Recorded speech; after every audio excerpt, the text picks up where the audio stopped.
Hello students, welcome to MKH. मैं Ruby Singh Athiya और आज हम करने वाले हैं आपका जो चैप्टर नंबर 2 है जिसका नाम है पूर्ण संख्याएं। ठीक है, तो इसमें हम जानेंगे कि पूर्ण संख्याएं क्या होती हैं, संख्या रेखा क्या होती है, अगर हमें एक संख्या आगे बढ़ना है या एक संख्या पीछे जाना है तो वो हम कैसे फाइंड करते हैं और फिर इन संख्याओं को बोला क्या जाता है। ठीक है, तो सारी की सारी चीज़ें हम यहाँ पर सीखने वाले हैं। बहुत ही मज़ा जो है आपको आने वाला है ये चैप्टर करके, बहुत ही इंटरेस्टिंग सा चैप्टर है। ठीक है, लेकिन पूर्ण संख्याओं को समझने से पहले आपको ये जानना है कि संख्याएं कितनी प्रकार की होती हैं। ठीक है, बेसिकली जब हम बात करते हैं कि संख्याओं की, तो सबसे पहला प्रकार जो आता है संख्याओं का वो आता है प्राकृत संख्याएं। क्या आता है? प्राकृत संख्याएं।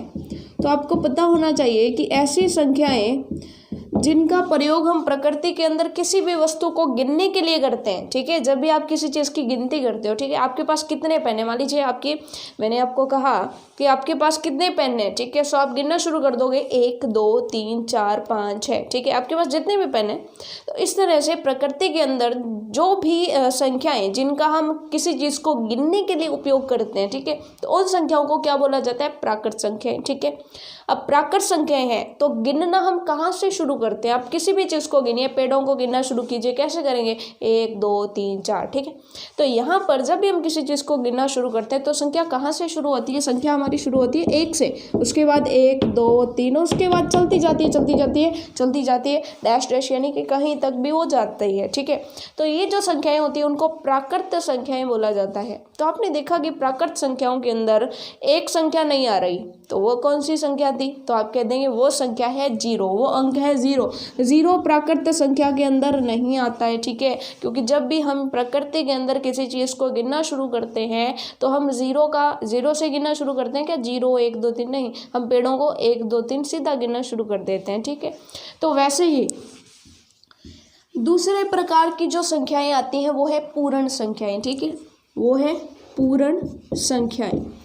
पूर्ण संख्याएं क्या कहती हैं कि अगर आप प्राकृत संख्याओं के अंदर 0 भी ले लो तो वो क्या बन जाएगा? पूर्ण संख्याएं। कि प्राकृत संख्याओं के अंदर 0 नहीं आती लेकिन पूर्ण संख्याओं के अंदर 0 आती है। ठीक है, सो आप कह दोगे जो संख्याएं 0 1 2 3 इस प्रकार से, यानी कि जिनके अंदर जो संख्याएं 0 से शुरू होती हैं उनको क्या बोला जाता है? उनको बोला जाता है पूर्ण संख्या। ठीक है, ये चीज़ आपको समझ में आ गई। ठीक है, अब यहाँ पे है पूर्ण संख्या का मतलब है पूरी संख्या, पॉइंट्स में नहीं होनी चाहिए और ना ही भिन्न में होनी चाहिए। यानी अगर आप 1/2 कहते हो तो वो पूर्ण संख्या नहीं है। ठीक है, पूर्ण संख्या का मतलब है पूरी संख्या। ठीक है, ये चीज़ समझ में आ गई। उसके बाद नेक्स्ट एक और चीज़ आती है, वो और चीज़ जो है आप समझ लीजिए कि यहाँ पर जितनी भी संख्याएं हैं वो क्या है? 0 1 2 3, उसके बाद जो है बढ़ती जा रही हैं। 0 से छोटी भी तो संख्याएं होती हैं। 0 से छोटी कौन सी संख्या होती है? तो आपने संख्या रेखा सुनी होगी। संख्या रेखा हमें क्या बताती है कि माना कि 0 जो है वो बीच में होता है, सबसे छोटी संख्या होती है 0। ठीक है, और उसके बाद आप कह रहे हो पूर्ण संख्याओं में कि उसके इधर 1 2 3 4 5 इस तरह से बढ़ती जाती है। पूर्ण संख्याओं में हमने क्या माना कि सबसे छोटी संख्या होती है 0 और इधर जो है संख्याएं बढ़ती जाती हैं। लेकिन संख्या रेखा हमें बताती है कि ना केवल 0 सबसे छोटी संख्या होती है, 0 से भी छोटी संख्याएं कुछ और होती हैं। तो 0 से छोटी संख्याएं फिर कौन सी होती है? तो वो बताया कि जो माइनस वाली संख्याएं होती हैं। 0 से जस्ट छोटी संख्या कौन सी होती है? -1। 0 से और छोटी संख्या कितनी होती है? -2। 0 से और छोटी यानी कि -2 से और छोटी कौन सी हो गई? -3। तो इधर जब चलता जाएगा माइनस के अंदर -4 -5 -6, तो इधर संख्याएं छोटी होती जाएंगी। ठीक है, सो ये होती है हमारी संख्या रेखा। संख्या रेखा मान लीजिए कि एक रेखा है जिसके अंदर सबसे बीच में एक पॉइंट है 0, इधर जो है 1 2 3 4 5 इस तरह से बढ़ते जा रहे हैं और इधर जो है -1 -2 -3 -4 इधर कम होते जा रहे हैं। ठीक है, संख्या रेखा में इधर जो है संख्याएं कम होती है और उधर बढ़ती जाती है। अब यहाँ पे एक माइंड में एक डाउट जो है वो आ जाता है कि -3 जो है, आप कह रहे हो कि 3 जो है वो 2 से बड़ा होता है। 3 2 से बड़ा होता है ना, आप जानते हो। लेकिन माइनस के अंदर -3 जो है वो -2 से छोटा क्यों होता है? कि -2 बड़ा क्यों होता है? ठीक है, तो ये आपको पता होना चाहिए कि 3 एग्जाम्पल ले लीजिए कि मान लीजिए 2 दोस्त हैं। ठीक है, 2 दोस्त हैं, एक अब देखिए, आपको जो है दो दोस्तों में ये पता करना है कि कौन अमीर है, कौन अमीर है। आपको ये देखना है कौन अमीर है, जो अमीर होगा वो बड़ा होगा, ठीक है। अब देखिए, एक दोस्त के पास 3 रुपए हैं और एक दोस्त के पास 2 रुपए हैं, तो इस हालत में बताइए कौन अमीर है। तो आप कह दोगे जिसके पास 3 रुपए हैं वो अमीर है, इसका मतलब 3 बड़ा होता है 2 से। ये चीज़, हाँ, ये तो बढ़िया है, ये तो समझ में आया हुआ है पहले से ही, इसमें कोई बताने वाली बात नहीं है। अब जो नेक्स्ट बात आती है वो ये है कि मान लीजिए एक दोस्त और दो दोस्त है, ठीक है। अब मान लीजिए कि इस दोस्त को 3 रुपए देने हैं, इस दोस्त को 3 रुपए देने हैं और इस दोस्त को 2 रुपए देने हैं, यानी कि इसके पास -3 और इसके पास -2 है। -3 का मतलब क्या है कि हमें देने पड़ेंगे, हमें निकाल करके देने पड़ेंगे, हमारे पास जो धन है उसमें से घटेगा, ठीक है। अब सोचिए कि मान लीजिए इनके पास 5-5 रुपए थे, मान लीजिए इनके पास 5-5 रुपए थे। 5 रुपए में से इसके तो 3 रुपए कटेंगे और इसके 2 रुपए कटेंगे, तो इसके कितने बच गए? 2 बच गए और इसके कितने बच गए? 3 बच गए। तो बताइए धनी कौन? धनी हो गया ये हो गया, इसका मतलब -2 वाला धनी हो गया ना। तो माइनस का मतलब क्या है कि इतने रुपए कटेंगे, तो जिसके ज़्यादा रुपए कट जाएंगे वो जो है गरीब हो जाएगा, जिसके ज़्यादा कटेंगे, सॉरी, जिसके कम कटेंगे वो तो अमीर हो जाएगा, जिसके ज़्यादा कटेंगे वो गरीब हो जाएगा, ठीक है। तो जिसके ज़्यादा रुपए कटेंगे -3, -4 वाला और गरीब, -5 वाला और गरीब, यानी कि इधर संख्याएं कम होती जाती हैं और उधर संख्याएं बढ़ती जाती है, ठीक है। इसको एक और एग्जाम्पल समझ लीजिए, जिससे आपको बहुत ही बढ़िया तरीके से समझ में आ जाएगा कि मान लीजिए आप 0 की बात कीजिए। मान लीजिए 3 दोस्त हैं, ठीक है, 3 दोस्त हैं, इसके पास तो 1 रुपया आना है, इसके पास तो 1 रुपया है, इसके पास 0 रुपये, इसके पास 1 रुपया है, इसके पास 0 रुपये है और इसके पास, इसको जो है 1 रुपया देना है, इसके पास कुछ भी नहीं है, 1 रुपया देना है। तो अब बताइए इनमें से सबसे अच्छा कौन है? सबसे अमीर तो वो है जिसके पास 1 रुपया है, ठीक है, ठीक है। तो सबसे बड़ा कौन हो गया? सबसे बड़ा तो हो गया 1। उसके बाद है, अब देखिए इन दोनों में से जो है अमीर कौन है? इसके पास तो कुछ नहीं है, ये तो फ्री घूम रहा है, और इधर वाले को 1 रुपया देना है, इसको टेंशन जो है खाई जा रही है दिमाग में कि मुझे 1 रुपया देना है, ठीक है। सो अब बताइए कि अब इन दोनों में से अच्छा कौन है? इसको तो कुछ नहीं देना, ना लेना ना देना, लेकिन इसको देना है कुछ नहीं पल्ले, देना है, ठीक है। तो इसका मतलब ये छोटा हो जाएगा, ये बड़ा हो जाएगा, तो इसका मतलब 0 ठीक होता है -1 से, तो ठीक है। तो सबसे बड़ा 1, फिर 0, फिर -1। तो समझ में आ गया कि इधर संख्याएं छोटी हैं और उधर संख्याएं बढ़ती जाती हैं। ये किसने बताया? ये हम बताते हैं संख्या रेखा के ऊपर निरूपित करके। तो आपसे पूछ ले कि संख्या रेखा क्या होती है, तो संख्या रेखा बीच में 0 होती है, इधर संख्याएं बढ़ती जाती हैं और इधर संख्याएं कम होती जाती हैं, ठीक है। एक तरफ प्लस में बढ़ेंगी और एक तरफ माइनस में छोटी होती जाएंगी। ये चीज़ आपको समझ में आ गई, ठीक है। इसमें आज के बाद आपको कहीं भी कंफ्यूज नहीं होना है। माइनस का मतलब क्या है? देने हैं। अब एक तो लेने वाला जो है, सिंपल सी बात है, जितने ज़्यादा लेने हैं उतना ही अच्छा, लेकिन देने जितने कम देने हैं उतना अच्छा, क्योंकि जितने ज़्यादा दोगे उतने कम होते जाओगे। समझ में आ गया, ठीक है। ये चीज़ आपको समझ में आ गई। तो ये थी हमारी संख्या रेखा, ठीक है। अब ये जो पूरा समुच्चय बना, यानी कि ये जो पूरा समूह बना जिसके अंदर ये सारी संख्याएं आ जाती हैं, 0 तक, उधर वाली तो सारी पूर्ण संख्याओं में आ रही थी, लेकिन हमने इधर वाली को भी मिला लिया, तो अब ये सारी संख्याएं क्या कहलाती हैं? ये सारी की सारी संख्याएं कहलाती हैं पूर्णांक संख्याएं। क्या कहलाती हैं? पूर्णांक संख्याएं। तो एक बार शॉर्ट में लिख लीजिएगा कि प्राकृत संख्याएं 1, 2, 3 वगैरह वगैरह होती है, डैश डैश डैश।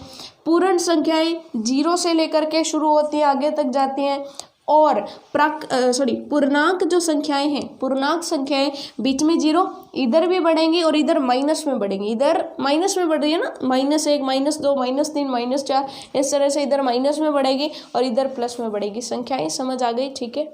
अब देखिए, अब मैंने कहा कि मेरे पास कोई भी संख्या है, मैंने कह दिया कि 2 है, मुझे पता करना है कि 2 के बाद कौन सी संख्या आएगी। तो आपको इसमें पता करने वाली क्या बात है? 2 में 1 जोड़ दो, आगे क्या आएगा? 3 आ जाएगा। अब मैं कहूँ 3 के आगे क्या आएगा, तो आप कह देंगे 3 के आगे सिंपल सी बात, 1 जोड़ दो, 4 आ जाएगा। 4 के बाद कौन सी संख्या आएगी? तो 4 के बाद 1 जोड़ देना, 5 आएगी।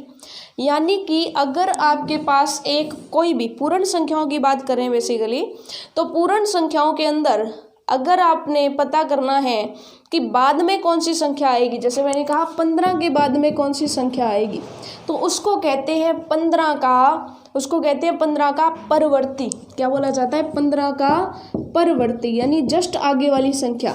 तो 15 का परवर्ती कैसे निकालेंगे? 15 में 1 जोड़ दो, क्या आ जाएगा? 16। तो 15 के जस्ट आगे वाली संख्या कौन सी हो जाएगी? 16 हो जाएगी। इसलिए 15 के जस्ट आगे आने वाली जो संख्या होगी उसको क्या बोला जाता है? उसको बोला जाता है परवर्ती। समझ में आ गया? तो अगर आपसे किसी भी संख्या का परवर्ती पूछ लिया जाए तो इसका मतलब क्या होगा? वो आगे वाली संख्या पूछ रहा है। कि 14 का पूछ लिया तो आगे वाली 15, 13 का पूछ लिया तो 13 के बाद कौन आता है? 14। ठीक है, यानी कि अगर परवर्ती पूछे तो उस संख्या के अंदर क्या कर देना? 1 जोड़ देना। समझ आ गया? उसके बाद है, मान लीजिए मैंने आपसे ये पूछ लिया कि 15 से 1 कम वाला कौन सा होगा, यानी कि पूर्ववर्ती। पूर्ववर्ती का मतलब होता है जो पहले आया था, 15 से पहले जस्ट, मैंने कह दिया 15 का पूर्ववर्ती बताइए, यानी कि 15 से जस्ट पहले कौन आया था। तो आप क्या करोगे? 15 में 1 घटा दोगे। 15 में 1 घटा दिया, कितना आ गया? 14। तो आप कह दोगे 14 आया था 15 से जस्ट पहले। गिनती लिखते हो ना, 15 के बाद कौन आता है? 16। लेकिन 15 से पहले कौन आता है? 14। ठीक है, सो पहले वाले को पूर्ववर्ती बोला जाता है और बाद वाले को परवर्ती बोला जाता है। तो ये भी नोट कर लो कि अगर परवर्ती निकालने को बोलोगे तो 1 जोड़ देंगे, पूर्ववर्ती निकालने को बोलोगे तो 1 कम कर देंगे। ठीक है, समझ में आ गया? अब एक यहाँ पर नोट कर लीजिए, मैंने आपको कहा कि 9 का परवर्ती निकालिए और पूर्ववर्ती निकालिए।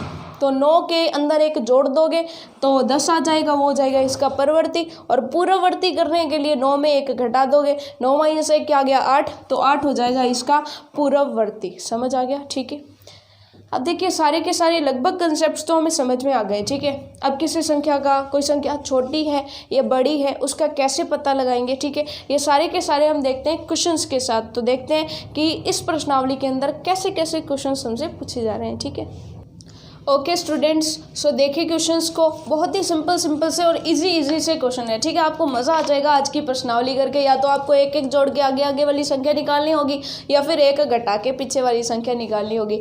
1 जोड़ना और 1 घटाना तो आपको आते ही है ना। चलिए, अब जो है सबसे पहले क्या कहा गया है कि 10,999 के बाद अगली 3 प्राकृत संख्याएं लिखिए। ठीक है, तो प्राकृत बोले चाहे पूर्ण बोले, आपको इस चीज़ की टेंशन नहीं लेनी है, क्योंकि प्राकृत और पूर्ण में सिर्फ 0 का ही तो अंतर होता है। प्राकृत के अंदर 0 होता नहीं और पूर्ण संख्याओं में 0 होता है। ठीक है, तो 0 से बड़ी तो सभी संख्याएं इन दोनों में समान ही होती है। ठीक है, सो इस शब्द की टेंशन नहीं लेनी है, केवल क्वेश्चन पर ध्यान दीजिए। वो कहता है कि 10,999 के बाद अगली 3 संख्याएं कौन सी आएंगी। ठीक है, तो आप सिंपल सी चीज़ कहोगे कि जी इसमें अगर अगली संख्या ज्ञात करनी है तो 1 जोड़ दें, 1 जोड़ दें। तो क्वेश्चन नंबर फर्स्ट देखेगा, सॉल्यूशन नंबर 1, कि आप इसमें क्या करिए, 10,999 है, इसमें 1 जोड़ दीजिए। 1 जैसे ही जोड़ेंगे तो कितना आ जाएगा? देखिए, 9 और 1 10, 0 इकाई हासिल, 9 और 1 10, 0 इकाई हासिल, 9 और 1 10, 0 इकाई हासिल, और यहाँ पे 1 जुड़ जाएगा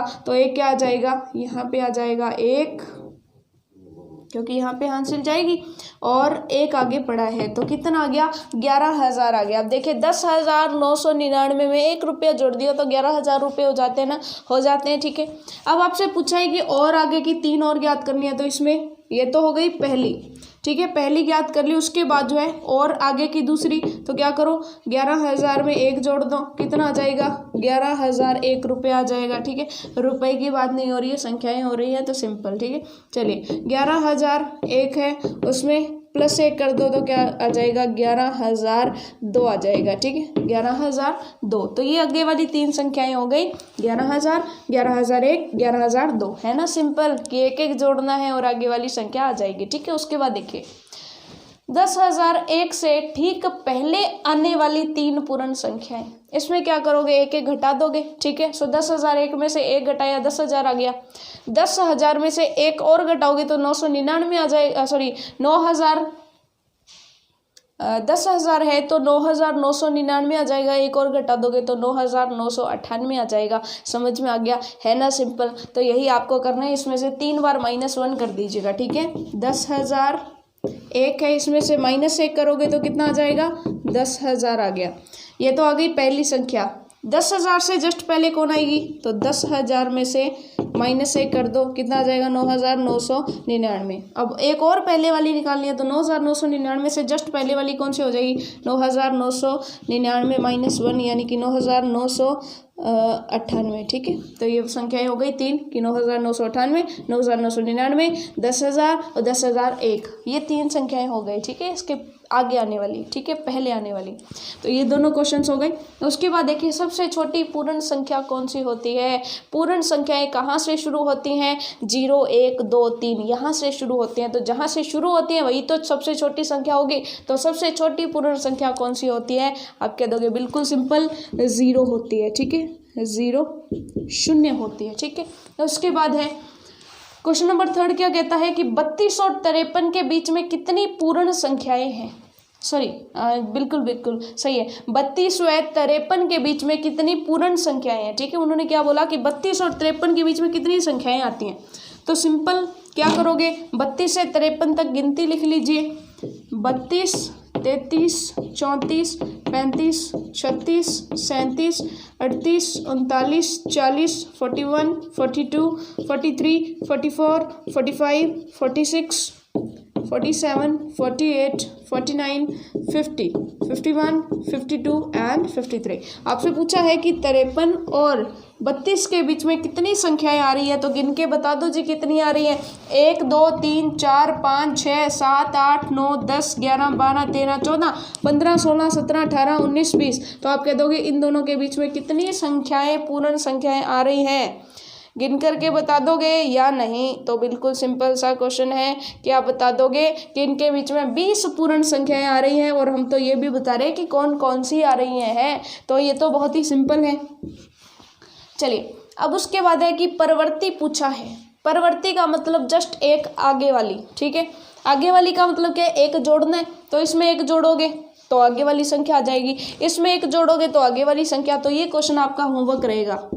बिल्कुल ऐसा क्वेश्चन है, यहाँ पे तो 3 बार जोड़ना था या 3 बार घटाना था, क्योंकि 3 आगे वाली या 3 पीछे वाली पूछा था, लेकिन यहाँ पे एक ही आगे वाली पूछी है, तो एक बार ही एक जोड़ना है। तो इसमें एक जोड़ दो, एक जोड़ दो, एक जोड़ दो, एक जोड़ दो। जैसे ही एक जोड़ोगे तो आपके पास परवर्ती जो है संख्या आ जाएगी। पूर्ववर्ती के अंदर क्या होता है, एक घटाना होता है। ठीक है, अच्छा इसका जो है एक एग्जाम्पल ले लेते हैं, जैसे कि 94 ले लिया। ठीक है, छोटा सा एग्जाम्पल, 94 की पूर्ववर्ती यानी कि क्या करना है, 94 से -1 कर देना है, तो कितना आ जाएगा 93। समझ आ गया, सिंपल है। ठीक है, सो ये क्वेश्चन जो है छठा क्वेश्चन आपका होमवर्क। 5वां क्वेश्चन आपका होमवर्क, परवर्ती और पूर्ववर्ती। परवर्ती का मतलब ब्रैकेट में लिख लीजिए +1, एक जोड़ना है, और पूर्ववर्ती का मतलब ब्रैकेट में लिख लीजिए -1 यानी कि -1 घटाना है। ठीक है, अब देखिए संख्याओं को देखिए। 7वां क्वेश्चन देखिए क्या कहता है, बहुत ही 7वां क्वेश्चन जो है वो बहुत ही इंपॉर्टेंट क्वेश्चन है।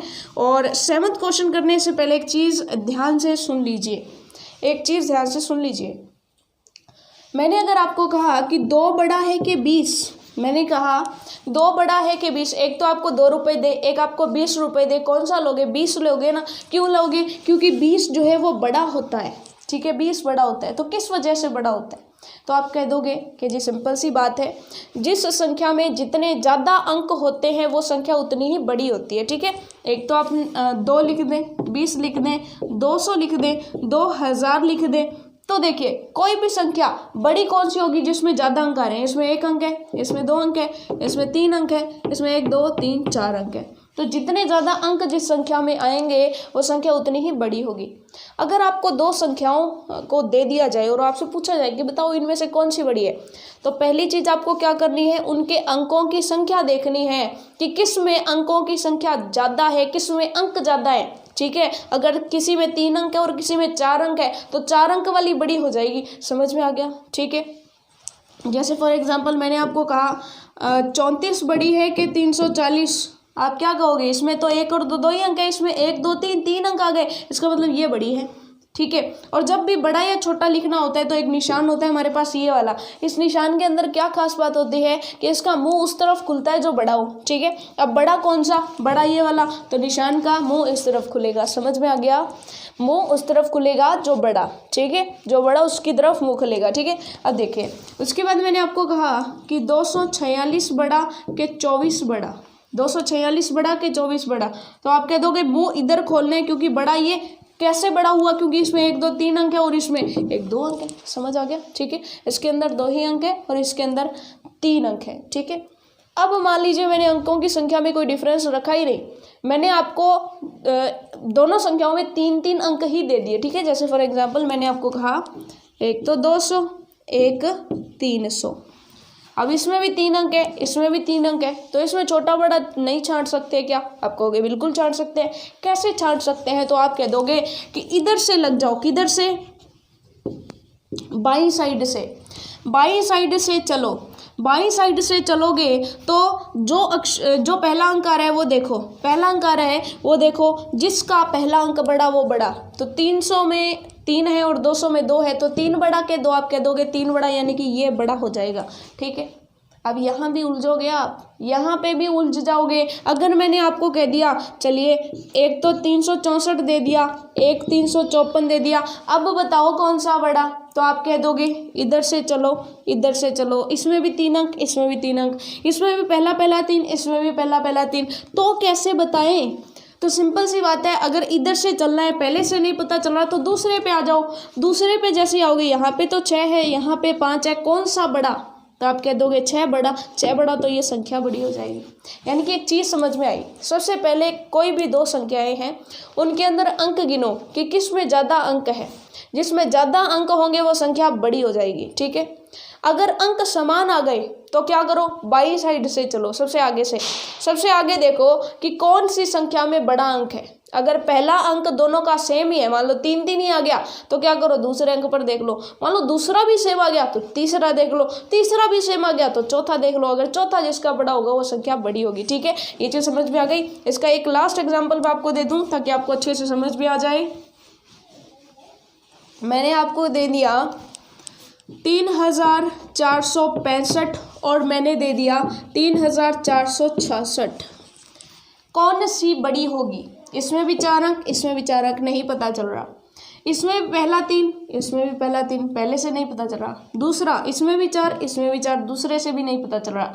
तीसरा, इसमें भी 6, इसमें भी 6, तीसरे से भी नहीं पता चल रहा। तो लास्ट वाले से पता चलेगा। इसमें 5 है और इसमें 6 है, तो बड़ा कौन सा? ये वाला बड़ा, तो ये वाला बड़ा हो जाएगा। मुंह उस तरफ खुलेगा जो बड़ा है। समझ में आ गया, ठीक है। अब देखिएगा एक और चीज़, लास्ट एक और चीज़, क्योंकि ये जो 7वां क्वेश्चन है ना, इसमें बहुत सारे लॉजिक आपको सारे मिला के दे दिए है ना। सारे लॉजिक्स जो है उठाए, मिक्सर में डाले, घुमाया और फिर आपको 7वां क्वेश्चन बाहर निकाल के दिया, ठीक है। तो इसमें बहुत सारे जो है हमें लॉजिक्स लगाने पड़ेंगे।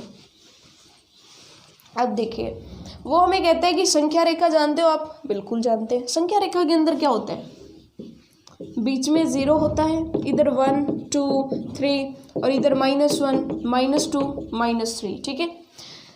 अब 1 या 2 में से अगर आपसे पूछ लिया जाए कौन सा बड़ा, तो आप कह दोगे 2 बड़ा, ठीक है। इसका मतलब क्या समझ में आता है कि संख्या रेखा के अंदर अगर हम दाईं साइड में जाएंगे तो संख्याएं बढ़ेंगी और बाईं साइड में जाएंगे तो संख्याएं घटेंगी। ध्यान दीजिएगा, अगर बाईं साइड में जाओ तो संख्या क्या होगी? घटेगी, और अगर दाईं साइड में जाओगे तो संख्या बढ़ेगी, ठीक है। अब 2 संख्याएं ले ली हमने, 2 संख्याएं ले ली जो संख्या रेखा पर स्थित है, ठीक है। आपको पता होना चाहिए कि जो बाईं साइड में है वो तो क्या होगी? कम या फिर छोटी होगी। जो बाईं साइड में है, बाईं साइड वाला छोटा होगा और दाईं साइड वाला बड़ा होगा, ठीक है। जरूरी नहीं कि इसकी बात की जाए, और कोई भी आप संख्याएं ले लो। जैसे मैंने जो है संख्या रेखा के ऊपर कोई भी संख्या, यहाँ 0 है, मैंने 4 और 5 ले लिए, ठीक है। अब 4 और 5 में से कौन बाईं साइड में है? तो 4 इधर वाली साइड में है, 5 इधर वाली साइड में, ठीक है। अगर बीच में आप खड़े हो जाओ तो 5 इधर है और 4 इधर है, तो इधर यानी कि बायां, बायां यानी कि कम, बायां यानी कि छोटा और दायां यानी कि बड़ा, ठीक है। सो आपको ध्यान रखना है कि जब भी 2 संख्याओं की बात होती है तो जो संख्या बड़ी होगी वो तो दाईं साइड में आएगी संख्या रेखा पर, और जो छोटी होगी वो बाईं साइड में आएगी, ठीक है। लॉजिक समझ में आ गया कि संख्या रेखा पर जो संख्या छोटी होगी वो बाईं साइड में आएगी और जो बड़ी होगी वो दाईं साइड में आएगी, ठीक है। समझ आ गया? ये बिल्कुल सिंपल सा लॉजिक है। अब देखिए 7वां क्वेश्चन, अब पढ़ोगे ना 7वां क्वेश्चन अच्छे से समझ में आएगा, ठीक है। चलिए अब जो है बाकी के क्वेश्चंस को हम रब कर दें। अब ये क्या कहता है? क्वेश्चन नंबर 7 कहता है कि संख्याओं के निम्नलिखित युग्मों में से प्रत्येक के लिए संख्या रेखा पर कौन सी पूर्ण संख्या अन्य संख्या से बाईं ओर होगी। तो बाईं ओर कौन सी होगी, जो छोटी होगी वो बाईं ओर होगी। हम तो ये छांटते हैं कि कौन सी छोटी है कौन सी बड़ी है, जो छोटी होगी वो बाईं ओर होगी, जो बड़ी है वो दाईं ओर होगी, सिंपल। ठीक है, अब देखिए बीच में उपयुक्त चिन्ह का प्रयोग करते हुए इन्हें लिखिए। बीच में सही से निशान लगाना और बताना है कौन छोटा कौन बड़ा। सबसे पहले क्या है, फर्स्ट है 530 और 503। सबसे पहले अंक देखना है, सबसे पहले अंक, इसमें भी 3 अंक इसमें भी 3 अंक, नहीं पता चल रहा। अब क्या करो, इधर से लग जाओ, स्टार्टिंग से, शुरू से, बाईं तरफ से। ठीक है, बाईं तरफ से लग जाओ और देखो कि पहला अंक, तो पहला अंक दोनों में ही 5 है, नहीं पता चल रहा, तो पहले अंक से तो नहीं पता चल रहा। उसके बाद चलो दूसरे अंक पर, दूसरा अंक इसमें तो 3 है इसमें 0 है, तो किस में बड़ा, 3 वाला ये बड़ा, तो इसका मतलब ये राशि बड़ी हो गई। ठीक है, अब ये राशि बड़ी हो गई। अब इनमें से छोटी कौन सी है, छोटी आप कह दोगे कि जब ये बड़ी है तो ये छोटी है, और जो छोटी है वही तो किस तरफ आएगी, बाईं ओर आएगी, तो आप कह दोगे ये संख्या किस तरफ आएगी, बाईं ओर आएगी। ठीक है, ऐसे ही। ठीक है, सो ये क्वेश्चन आपको बिल्कुल सेम ऐसे ही करना है। अब ये क्वेश्चन मैं आपको करवा दूं। ठीक है, 370 और 307 सेम ऐसा ही है ना। चलिए ये क्वेश्चन देख लीजिए, ये काफ़ी अच्छा है। क्या कहता है, 98, 30 और 415, और उसके बाद है 100230001। ठीक है, अब आपको ये कहा है, अब इसमें आपको ये कहा है कि इनमें बताइए कि कौन सी संख्या बड़ी और कौन सी संख्या छोटी। तो आप सीधा देखने मत लग जाइएगा कि पहला अंक किसका बड़ा पहला अंक किसका छोटा, नहीं। सबसे पहला लॉजिक आपका ये होना चाहिए कि आप अंकों की संख्या देखोगे कि किस में अंक ज़्यादा है किस में अंक कम है। ठीक है, तो इसमें देखो 1 2 3 4 5 6 7, कितने अंक हो गए, 7 अंक हो गए। इसमें गिनो 1 2 3 4 5 6 7 8 हो गए, यानी कि इसमें 8 अंक आ गए, इसमें 7 ही अंक है, तो बड़ा कौन सा हो जाएगा, ये हो जाएगा। ठीक है, समझ आया। यानी कि सीधा देख करके आप सीधा अंदाजा मत लगा दीजिएगा कि इसमें 9 है इसमें 1 है, 9 और 1 में से कौन बड़ा, 9 बड़ा, तो इसको बड़ा मत कर दीजिएगा। पहले आपको अंकों की संख्या देखनी है। इतनी चीज़ क्लियर हो गई, तो 7 क्वेश्चन समझ में आ गए। अब ये जो 7वें का सेकंड पार्ट है और थर्ड पार्ट है वो आपको खुद करनी है। पहले अंकों की संख्या देखनी है, अगर दोनों में सेम आ जाए तो देखना है कि सबसे पहला जो है समान है या बड़ा छोटा है। समझ में आ गया। ठीक है, तो ये था हमारा तरीका। 7 क्वेश्चन हो गए। अब चलते हैं हम 8वें क्वेश्चन की तरफ। ठीक है, 8वां जो क्वेश्चन है वो सत्य असत्य बताने। Okay students, so last question हम देखते हैं। क्वेश्चन नंबर 8 क्या कहता है कि सत्य और असत्य बताइए। ठीक है, सबसे सिंपल टाइप का क्वेश्चन है इस प्रश्नावली का। ठीक है, तो देखिए फर्स्ट पार्ट क्या कहता है कि 0 सबसे छोटी प्राकृत संख्या है। तो आपको पता है कि प्राकृत संख्याएं कहाँ से शुरू होती हैं, तो नेचुरल नंबर्स, यानी कि नेचर में हम वस्तुओं को गिनना कहाँ से स्टार्ट करते हैं, 1 2 3, तो 1 से स्टार्ट करते हैं। क्या उसमें 0 आता है, तो आप कहेंगे बिल्कुल नहीं आता। जब 0 आता नहीं तो क्या 0 प्राकृतिक संख्या है, सबसे छोटी प्राकृत संख्या है, तो आप कह देंगे नहीं। तो ये क्या हो गया, ये हो गया असत्य। ये चीज़ आपको समझ में आ गई। ठीक है, उसके बाद देखिए सेकंड, 400 संख्या 399 का पूर्ववर्ती है। पूर्ववर्ती का मतलब क्या होता है कि 399 का पूर्ववर्ती निकालना, यानी 399 में से -1 कर रहे हैं ना। पूर्ववर्ती का मतलब एक पीछे वाला, तो 399 में अगर -1 करते हो तो कितना आएगा, 398 आएगा। 400 आता है क्या, नहीं आता। 400 इसका परवर्ती हो सकता है लेकिन पूर्ववर्ती नहीं होगा, है ना। तो इसका मतलब ये भी क्या हो जाएगा, ये भी असत्य हो जाएगा। ठीक है, उसके बाद देखिए 0 सबसे छोटी पूर्ण संख्या है। तो ये सही है क्योंकि पूर्ण संख्याएं 0 से शुरू होती है, 0 से शुरू होती हैं, तो सबसे छोटी पूर्ण संख्या 0 ही होगी। ठीक है, तो ये सही है, तो इसको आपने सत्य लगा लिया। ठीक है, इसके बाद देखिए कि 600 जो है संख्या 599 का परवर्ती है। परवर्ती का मतलब एक बाद आने वाला, तो 599 में 1 जोड़ोगे तो 600 आएगा, तो ये करेक्ट है। तो इसको आप क्या लिख दोगे, ये सत्य है। ठीक है, ट्रू है। उसके बाद है सभी प्राकृत संख्याएं पूर्ण संख्याएं होती है, कि सारी की सारी प्राकृत संख्याएं पूर्ण संख्याओं के अंदर आ जाती है। हमने देखा था कि देखिए प्राकृत संख्याएं कहाँ से शुरू होती हैं, 1 2 3। ठीक है, और 1 2 3 और इस तरह से चलती जाती हैं। पूर्ण संख्याएं कहाँ से शुरू होती है, पूर्ण संख्याएं 0 1 2 और सारी की सारी। ठीक है, तो इसका मतलब प्राकृत संख्याएं तो सारी की सारी आ गई ना पूर्ण संख्याओं में। पूर्ण संख्याओं में 0 और प्राकृतिक संख्याएं सारी की सारी आती हैं, इसका मतलब सभी प्राकृत संख्याएं पूर्ण संख्याएं होती हैं। तो आप कह देंगे बिल्कुल सही, सारी की सारी उसमें आती है ना। लेकिन क्या सारी की सारी पूर्ण संख्याएं प्राकृत संख्याओं में होती है, तो इसका आंसर है कि एक ऐसी पूर्ण संख्या संख्या होती है जो प्राकृत संख्याओं में नहीं होती, वो कौन सी है? वो है जीरो। जीरो प्राकृत में नहीं होता लेकिन पूर्ण में होता है। इसका मतलब सारी की सारी पूर्ण संख्याएं प्राकृत संख्याएं नहीं होती हैं। तो ये असत्य हो जाएगा कि सारी की सारी प्राकृत संख्याएं तो पूर्ण संख्याओं में आती है लेकिन पूर्ण संख्याएं प्राकृत संख्याओं में नहीं आती। जीरो प्राकृत में नहीं आता जो कि एक पूर्ण संख्या है ना। चलिए उसके बाद है 2 अंकों की पूर्ण संख्या। 2 अंकों की पूर्ण संख्या, 2 अंकों की पूर्ण संख्या ले ली और उसका पूर्ववर्ती यानी उसमें से एक घटाना है तो 2 अंकों की पूर्ण संख्या का पूर्ववर्ती एक अंक की संख्या कभी नहीं हो सकती। ऐसा होता है क्या कि 2 अंकों की कोई संख्या है उसमें से एक घटाओगे तो हमेशा 2 अंकों की संख्या ही आएगी? ऐसा पॉसिबल है क्या? तो आप कह देंगे नहीं, एक ऐसी संख्या है। कौन सी? 10 ऐसी संख्या है कि जो खुद तो 2 अंकों की है लेकिन उसमें से अगर -1 करोगे तो कितना आ जाएगा? 9 आ जाएगा। और 9 में कितने अंक है? 1 अंक है। इसका मतलब ये झूठ बोल रहा है। 2 अंकों की पूर्ण संख्या का पूर्ववर्ती 1 अंक भी हो सकता है। तो इसका मतलब ये बात गलत हो गई। ठीक है, ये बात हो गई असत्य है कि हो सकता है, नहीं हो सकता है, ये गलत हो गया। ठीक है, अब देखिए एक सबसे छोटी पूर्ण संख्या है। सबसे छोटी पूर्ण संख्या कहाँ से शुरू हो रही थी? 0 से। तो 1 से तो छोटी 0 आ गई। इसका मतलब 0 सबसे छोटी है, 1 तो नहीं है। तो ये झूठ बोल रहा है। तो आप इसको कह दोगे ये तो असत्य बात बोल दी। उसके बाद है कि प्राकृत संख्या 1 का कोई पूर्ववर्ती नहीं होता। प्राकृत संख्या में 1 से छोटा कोई और होता है क्या? आप कह देंगे नहीं होता। इसका मतलब प्राकृत संख्याओं में 1 का कोई पूर्ववर्ती नहीं होता है ना, कि 1 में से 1 माइनस करोगे तो कितना आएगा? 0। लेकिन क्या 0 प्राकृत संख्याओं में आता है? आप कहेंगे नहीं। इसका मतलब प्राकृत संख्याओं में 1 का कोई भी पीछे वाला नहीं होता, 1 से ही तो शुरू होती है, यानी 1 का कोई पूर्ववर्ती नहीं होता। तो ये बात जो है यहाँ पर सत्य हो गई। ठीक है, उसके बाद नेक्स्ट देखिए, पूर्ण संख्या 1 का कोई पूर्ववर्ती नहीं होता। पूर्ण संख्या में क्यों नहीं होता?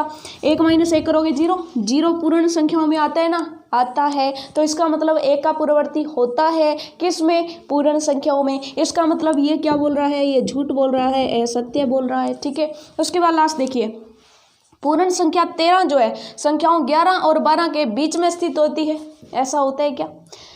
13 कहाँ आती है? 11-12 के बाद आती है या 11-12 के बीच में आती है? तो आप कहेंगे बाद आती है, इसका मतलब बीच में नहीं आती। इसका मतलब ये भी क्या हो जाएगा? असत्य, ये झूठ बोल रहा है। ठीक है, अब देखिए लास्ट सेकंड लास्ट क्या कहता है? पूर्ण संख्या 0 का कोई पूर्ववर्ती नहीं होता। तो पूर्ण संख्या में 0 से पहले कुछ होता है क्या? नहीं होता, 0 से शुरू होती है। इसका मतलब ये जो है ये बात सत्य है। ठीक है, उसके बाद देखिए M क्या कहता है? 2 अंकों की संख्या का परवर्ती सदैव 2 अंकों की एक संख्या ही होती है।